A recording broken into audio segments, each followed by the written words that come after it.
Nous continuons notre petit tour des lettres chrétiennes pour nous sensibiliser à la première église chrétienne. On a eu la première lettre de Pierre, Jude, et maintenant nous retournons à la deuxième lettre de Pierre.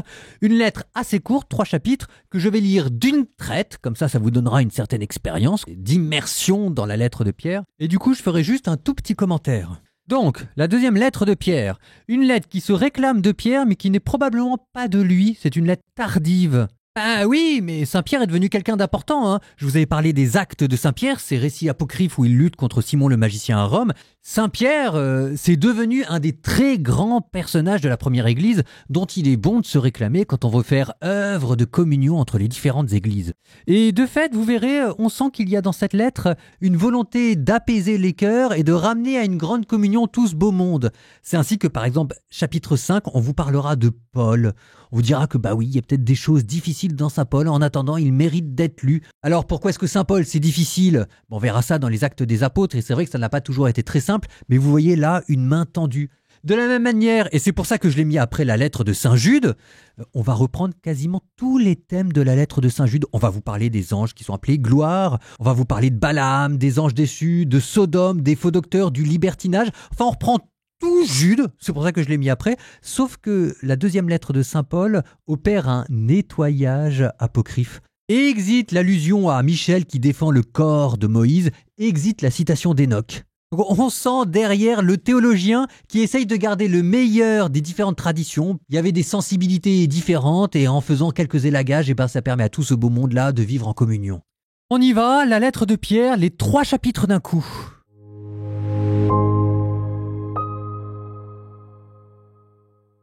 Deuxième lettre de Saint-Pierre, chapitre 1. Siméon Pierre, serviteur et apôtre de Jésus-Christ, à ceux qui ont reçu en partage une foi d'aussi grand prix que la nôtre, par la justice de notre Dieu et Sauveur Jésus-Christ, que la grâce et la paix vous soient accordées en abondance par la vraie connaissance de Dieu et de Jésus notre Seigneur.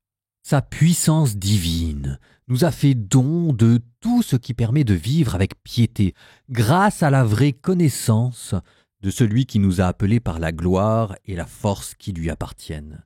De la sorte, nous sont accordés les dons promis, si précieux et si grands, pour que par eux vous deveniez participants de la nature divine et que vous échappiez à la dégradation produite dans le monde par la convoitise. Et pour ces motifs, faites tous vos efforts pour joindre à votre foi la vertu, à la vertu la connaissance de Dieu, à la connaissance de Dieu la maîtrise de soi, à la maîtrise de soi la persévérance, à la persévérance la piété, à la piété la fraternité, à la fraternité l'amour. Si vous avez tout cela en abondance, vous n'êtes pas inactif ni stérile pour la vraie connaissance de notre Seigneur Jésus-Christ.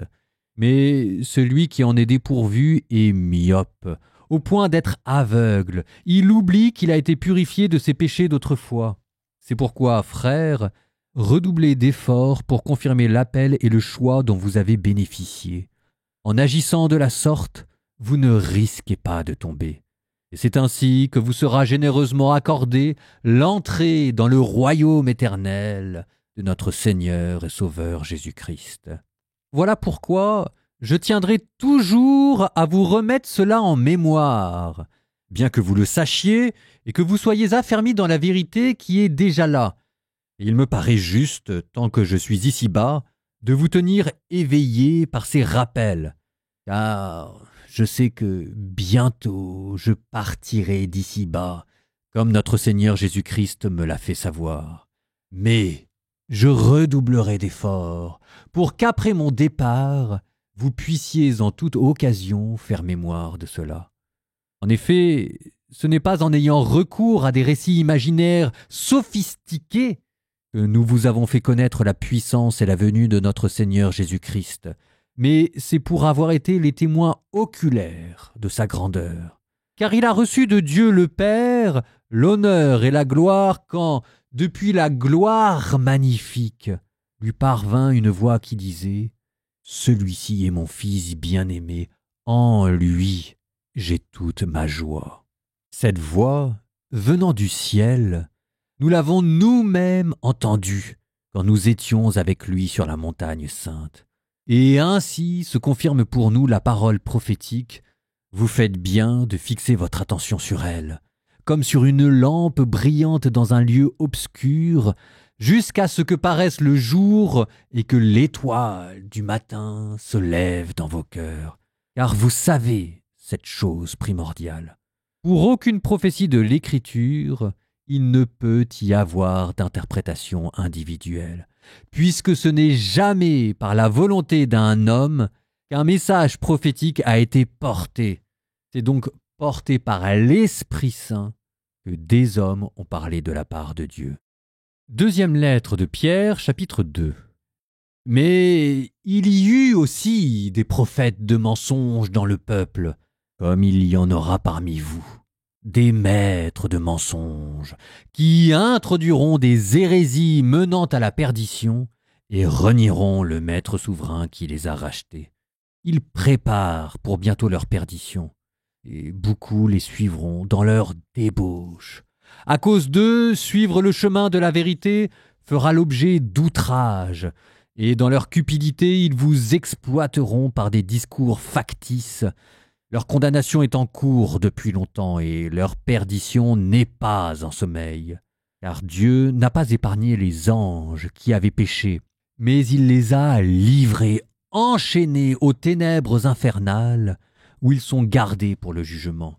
Il n'a pas non plus épargné le monde des origines, mais quand il a fait venir le déluge sur le monde des impies, il a protégé 8 personnes, dont Noé qui proclamait la justice.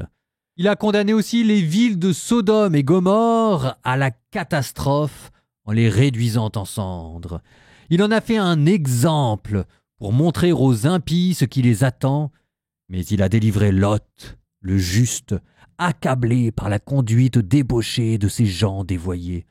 En effet, avec ce qu'il voyait et entendait, ce juste, en habitant au milieu d'eux, mettait jour après jour son âme de juste à la torture à cause de leurs actions contraires à la loi. Le Seigneur peut donc délivrer de l'épreuve ceux qui pratiquent la piété, mais les injustes, il les garde pour le jour du jugement afin de les punir. Ceux-là surtout qui par convoitise impure suivent les inclinations de la chair et dédaignent la seigneurie de Dieu.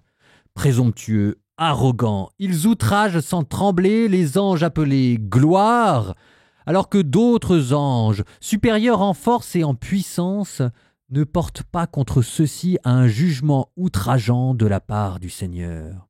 Ces gens-là sont comme des bêtes privées de raison, engendrées par la nature pour être capturées et détruites. Outrageant ce qu'ils ignorent, ils seront détruits comme ces bêtes seront détruites. Ils subiront l'injustice comme salaire de leur injustice. Ils pensent trouver leur plaisir à vivre dans les délices en plein jour.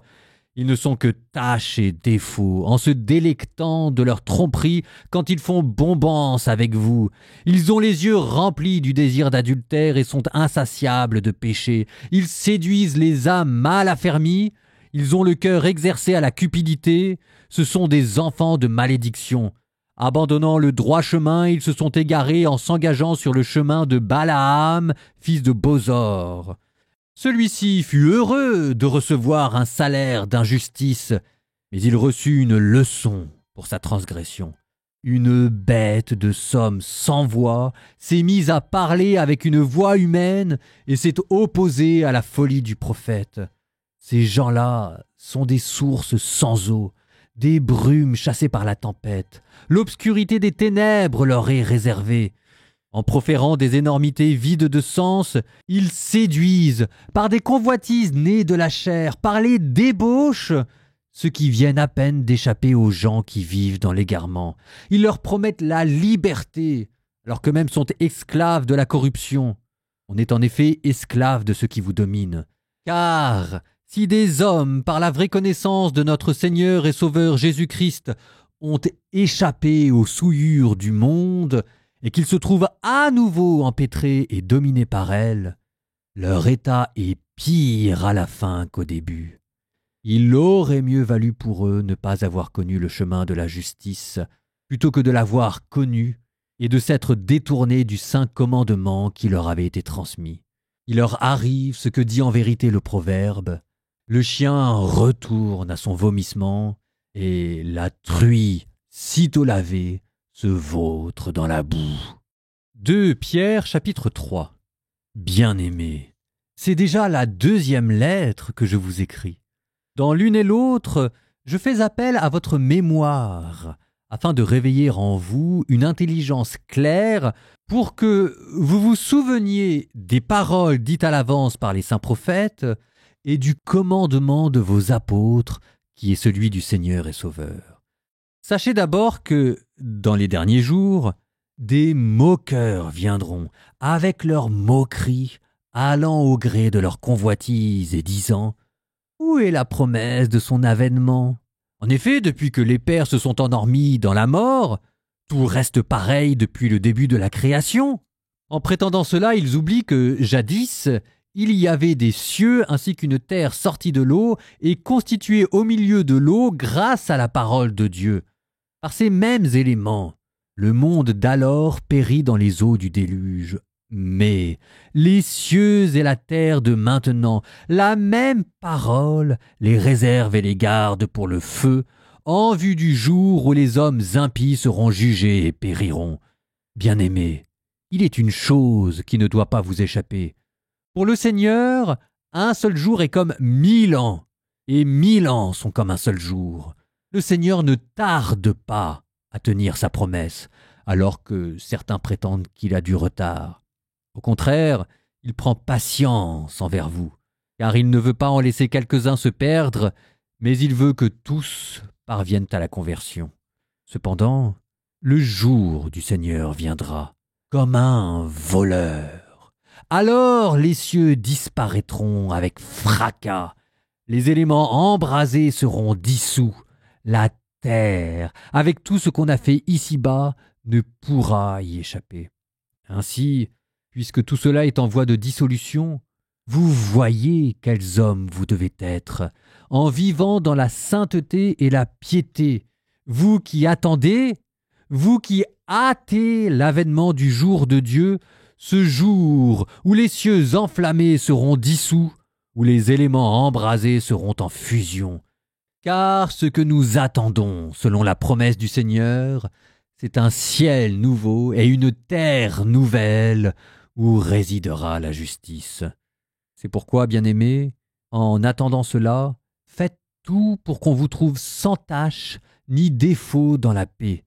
Et dites-vous bien que la longue patience de notre Seigneur, c'est votre salut, comme vous l'a écrit également Paul, notre frère bien-aimé, avec la sagesse qui lui a été donnée.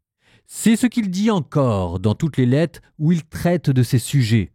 On y trouve des textes difficiles à comprendre, que torturent des gens sans instruction et sans solidité, comme ils le font pour le reste de l'Écriture, et cela les mène à leur propre perdition. Quant à vous, frères bien-aimés, vous voilà prévenus. Prenez garde, ne vous laissez pas entraîner dans l'égarement des gens dévoyés, et n'abandonnez pas l'attitude de fermeté qui est la vôtre.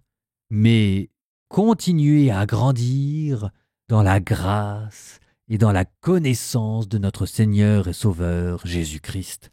À lui la gloire, dès maintenant et jusqu'au jour de l'éternité. Amen.